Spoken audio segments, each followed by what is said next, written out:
All right, example 29. We have another solved by factoring. This one is a special one because if you look at the left side of this equation, this is actually a perfect square because I can square root the front, square root the back, and they will end up adding to the number in the middle.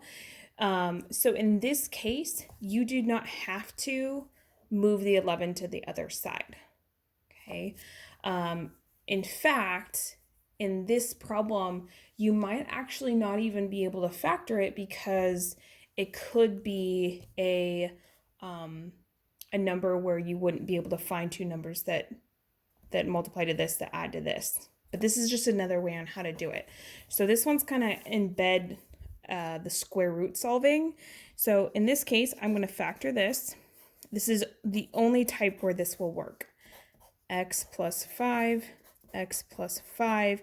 They match. So what you can do here is put them together and then solve it using square roots. Now, I can tell you right now, because there's no nice number over here when you go to square root it, if you moved the 11 to begin with, you wouldn't have been able to factor this at all.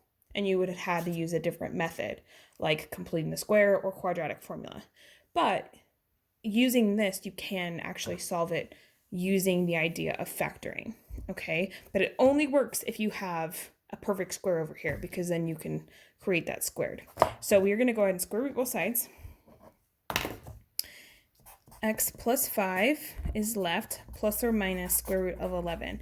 Now, if they ask you to round and round to the nearest, tenth or something, then you would leave a decimal here. But if they expect exact answers, leave it as square root of 11, okay? Minus the 5, x equals negative 5 plus or minus square root of 11. Now, that's a hard thing to put on a graph. I would go ahead, calculate it as a decimal if you were to graph this by hand, because it's easier to graph like 2.6 than negative 5 plus or minus square root of 11. So that's a little bit easier to do it that way. Okay, so let's do part B. Part B is the same thing where the left side is a perfect square, and if I was to move that 8 to the other side, I wouldn't necessarily be able to factor it. But here's a different way. So I'm going to factor this side, leave the 8. Two numbers that multiply to 4 that add to negative 4 are negative 2 and 2, and they should match. And now I can make a square rooted equation or squared equation. So now square root both sides. 8 is not a nice number to square root, so chances are you wouldn't have been able to factor in the first place. Square root of 8, we'll leave it like that. Add 2.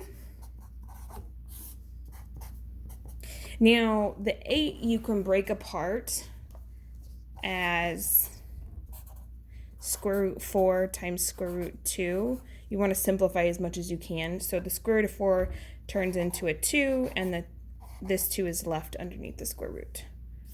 So there's the answer on that one.